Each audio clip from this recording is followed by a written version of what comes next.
de etíope depuesto y fusilado al año siguiente, ¿no?, por el gobierno comunista del Derg, hasta 1974, se consideraban todos herederos de Salomón, del rey de Israel, Salomón, ¿no?, que tuvo un hijo con la reina de Saba.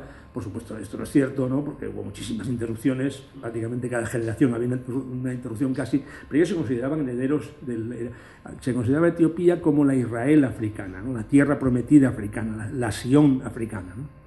Entonces, por eso usaban muchas veces el símbolo de la estrella de David.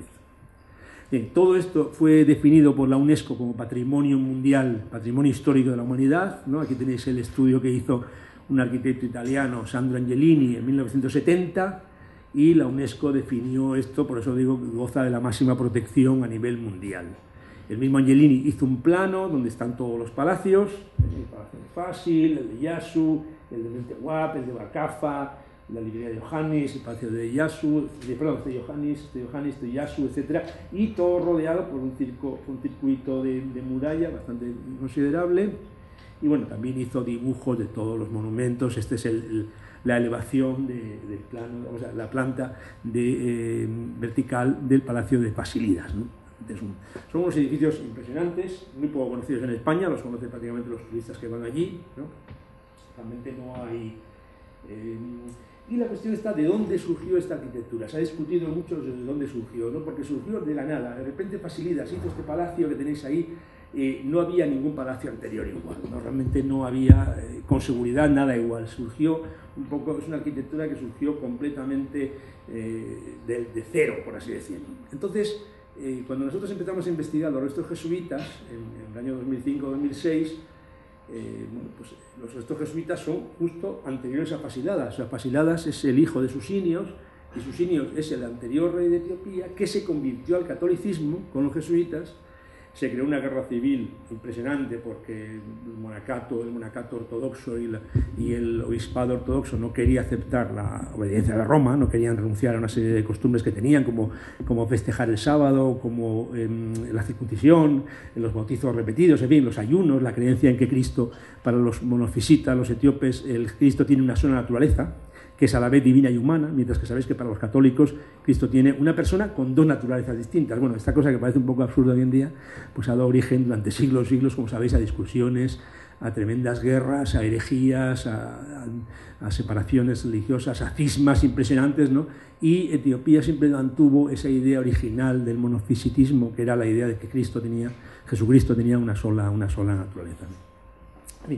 El caso es que todo esto, de alguna manera, tuvo relación con lo que había existido antes del reino de Gondar, que es la llegada de los jesuitas. Los jesuitas estuvieron allí, llegaron los portugueses a mediados del siglo XVI, en 1520, ¿no?, con la famosa expedición de Cristóbal de Gama, que era el hijo de Vasco de Gama, que fue el portugués que había dado la vuelta completamente al continente africano, primero, que llegó a la India, ¿no? Y es interesante que Cristóbal de Gama lleva un ejército de 400 fusileros portugueses, que muchos de ellos se quedaron allí, y gracias a ese ejército se salva el cristianismo en Etiopía. Aunque Cristóbal de Gama muere en una de las guerras, y por lo tanto, de alguna manera, los cristianos etíopes tienen que estar agradecidos a los portugueses, pero bueno, no lo están tanto, ¿no?, porque eso va contra su propio orgullo, de que realmente ellos nunca han necesitado de nadie, etcétera. Entonces, poco después de haber estado allí Cristóbal de Gama, con su capellán Francisco Álvarez, que escribe el primer libro sobre Etiopía original, porque Etiopía se conocía desde la Edad Media como la tierra del preste Juan, pero realmente era un reino mitológico completamente irreal y absurdo incluso, ¿no?, porque no era posible que existiera nada parecido en el mundo. Entonces, los portugueses que se quedan allí hacen que los jesuitas, ya Ignacio de Loyola, el mismo fundador de la compañía, le pidiese al rey de Portugal y al Papa que se creara un patriarcado católico en Etiopía, con la finalidad de atender espiritualmente a los portugueses que se quedaron allí, ¿no?, que se quedaron unos cuantos que se casaron con etíopes, etc. Estuvieron hasta mediados del siglo XVII, en que al parecer fueron expulsados, aunque muchos descendientes de ellos quedaron, incluso hay apellidos ahora todavía portugueses en Etiopía, como Machado, por ejemplo, ¿no?, que puede ser también español, pero solamente de origen portugués. Entonces, los jesuitas van allí e intentan convertir a los reyes, acaban convirtiendo a Susinios, y se crea esa guerra que decía antes, y al final en 1632 los echan, que es justo cuando llega al poder Fasilidas, y justo cuando empieza la arquitectura de Gondar, ¿no?, la que acabamos de ver. pero los jesuitas construyeron una serie de monumentos, sobre todo en los últimos 15 años, 20 años de su estancia allí, que son claramente antecedentes de la arquitectura de Gondar, que es un poco lo que estamos trabajando nosotros. Se había estudiado ya antes esto, pero muy poco, muy por encima. Nosotros estamos haciendo un estudio más profundo, con estudios de 3 dimensiones, con planos topográficos de alta definición. Hemos hecho también análisis de subsuelo con georradar para descubrir estructuras enterradas, etc.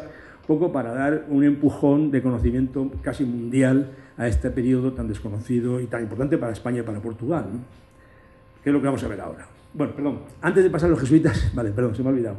Había una serie de temas, aparte de la arquitectura gondarina, hay otro arte en la época de Gondar, que son las pinturas de las iglesias, como esta, de la iglesia de Kiranemejret en el lago Tana, estas pinturas que son de final del 17 en la iglesia de Bresina Marian en Górgora, también en la orilla del lago Tana. Estos también, los patriarcas etíopes, estos son Tekle Haimanot y Huestoteos, que son los fundadores de las órdenes monásticas etíopes, también de Bresina Marian del final del 17. Pinturas también de Bresina Marian, con Tekle Haimanot y una visión del infierno. Las pinturas son pinturas que existen ya en Etiopía desde el siglo VI, algunos, incluso se han descubierto algunos manuscritos que antes se pensaban que eran del siglo XII, se ha comprobado por carbono 14 que son del siglo VI, o sea, son mucho más antiguas. Son de influencia bizantina, de influencia oriental, de las pinturas que se hacían en el Imperio de Oriente, en el Imperio de Bizancio, pero más sencillas, más naif, más simples y para mí más atractivas. Las pinturas, por ejemplo, de los milagros de la Virgen, que ya es lo que se llama el estilo de Gondar, en torno a 1670. Estos santos ecuestres, por ejemplo, muy famosos de final del siglo XVII.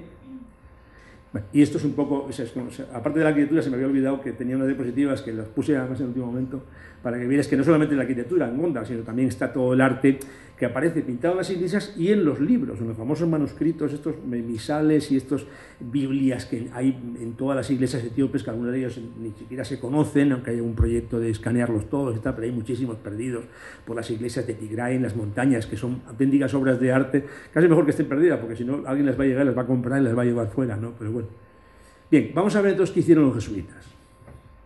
A partir de 1557 que llega el primer jesuita, que se llamaba Gonzalo Rodríguez, que intenta convencer al rey Galaudeos. Galaudeos se niega y dice que ellos son tan cristianos o más que los de Roma, que no tienen que arrepentirse de nada ni cambiar en nada, ¿no? Empiezan los problemas y cuando ya cuando se consigue un poco la conversión de sus sinios, en torno a 1619, 1620, los jesuitas se ponen a construir y construyen alrededor del lago Tana un montón de monasterios, de iglesias, de residencias con fortificaciones, sistemas de agua, cisternas, en fin, se ponen a construir a la europea de manera absolutamente frenética, ¿no? Con la finalidad, de cierta manera, de asentarse allí y de convencer a los etíopes de la superioridad de la religión católica, algo que los jesuitas hacían en todo el mundo. Pero claro, no es lo mismo convencer a unos indios americanos que no habían visto nada de convencer a los etíopes que eran tan cristianos como los católicos, ¿no? Y casi tan antiguos e incluso más puros que ellos. De hecho, es curioso que los jesuitas admiraban la forma de ser de los ortodoxos porque creían que eran como los primeros cristianos, o sea, les parecía que eran más puros, pero al mismo tiempo los consideraban herejes, porque, por ejemplo, practicaban la circuncisión, ¿no? O porque creían en que Cristo tenía su naturaleza, cosas de este estilo, ¿no? Realmente es curioso. Aquí tienes el plano alrededor del lago Tana. El lago Tana, como sabéis, es donde sale el Nilo Azul, está en el centro de la Etiopía histórica. Gondar está aquí, y las misiones jesuitas están justo todas alrededor del lago Tana. Son las estrellas de hasta un número de 12 que están todas alrededor. Nosotros hemos trabajado fundamentalmente en las de esta zona. Nos falta por estudiar y encontrar algunas misiones perdidas que están sin localizar todavía en la zona sur. Y yo creo que pensamos que en un par de años más acabamos el proyecto, esperamos publicar algún libro internacional interesante que quede un poco como, bueno, el estatus, vamos, el state of the art, el conocimiento básico de esta época interesante y desconocida hasta ahora, ¿no? Siguiente. Aquí tenéis un plano hecho por el Bepenec, un historiador francés que estudió las misiones. Los que están en amarillo son los que se conocen dónde están, y los que están en rojo, subrayados en rojo, son las que no se han encontrado todavía. Algunas de ellas no tenían construcciones en mortero y seguramente serán inencontrables, pero otras sí tienen construcciones en mortero y son las que aspiramos todavía nosotros a encontrar en el próximo año o 2 años más como máximo. Manuel de Almeida, un jesuita que estuvo en Etiopía, que luego en 1632, cuando los expulsaron todos, volvieron a la India, a Goa,